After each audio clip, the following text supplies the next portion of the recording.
Please take your seats quickly, ladies and gentlemen. Thank you. Hi guys, welcome to oneminutetennis.com. In today's session, I want to talk to you more about the unit turn. I'd like to clarify the separation of the unit turn and the footwork, and I'd also like to show you a simple trick of how to get the perfect unit turn every single time immediately. Now, the unit turn is something that should be done very, very precisely. There are very few movements in tennis that all of the professional players do the same way. There's usually a little variation, sometimes quite a substantial variation. But the unit turn, nope, all of the players, male, female, they all do it the same way. And so surely this is something that you should get exactly right in your game. The first thing, what is the unit turn? And that is where we turn the body from the waist and up to the shoulders. So as the ball comes to the forehand, I will coil and turn the body without doing very much with the feet. Now that doesn't mean we don't move the feet, but the feet will be moving depending on the direction of the ball. So I make my unit turn, and if the ball is close by but to the right, I make my unit turn and step to the right. If the ball is in front and I need to go forwards, I make my unit turn and step forwards. If the ball is going to force me backwards, then I now make the movement that most of the people watching this video will do, where I make the unit turn and turn the legs and everything turns together. This is efficient when I move backwards, but when I move forwards or sideways, I'm fighting against my own momentum. I have to make one, then two steps, whereas if I make the unit turn and separate the lower body, then I only have to make one step. The same going forwards. If the whole body turns, I make one, then two steps, fighting against my own momentum. But if the unit turn is separate to the footwork, then I make one step and I have the correct position. So the unit turn is isolated from the feet in this way.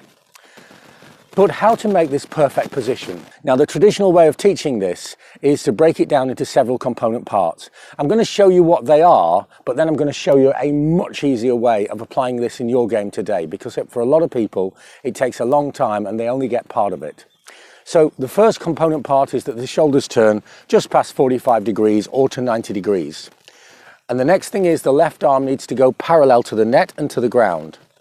And the next thing is that the racket goes back with the elbow first. I'll show you in this direction, with the elbow first, not with the racket first. When you take it back with the racket first, you're supporting the racket with the outside of the arm, the lateral side.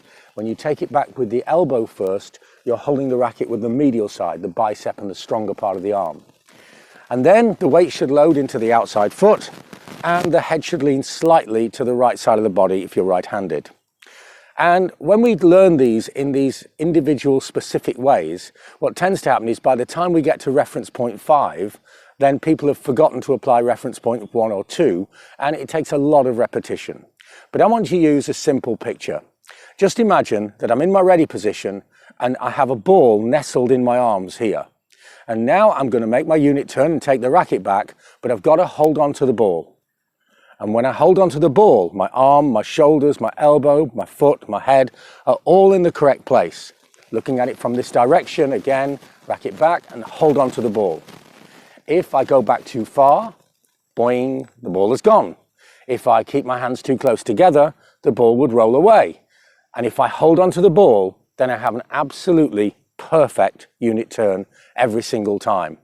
So don't think about all these different reference points. Let's keep it really simple. From the waist, hold on to the ball, and then move your feet immediately in the direction that the ball takes you, and you'll have a perfect unit turn every single time. You'll find that your footwork is more efficient and that your strokes are more accurate, powerful, and less confused, because this simple preparation every single time gives you a correct foundation and platform to make the forehand stroke from. I hope this makes sense. I'd love to know how it works in your game or your player's game. You know I love your feedback, and this really is a very important fundamental in the forehand stroke. If you want to learn more about this or any other aspect of the game, then have a look at what online coaching can do for you. The information of our service is in the website below, and I'm helping players of all ages, all levels, and all over the world. So remember, for the perfect unit turn, then from the waist, hold on to the ball. And when you hold on to the ball, you'll have the perfect unit turn, you'll have stability, power and spin in your forehand. Thanks for watching, and see you next time for more unique tennis lessons that really work.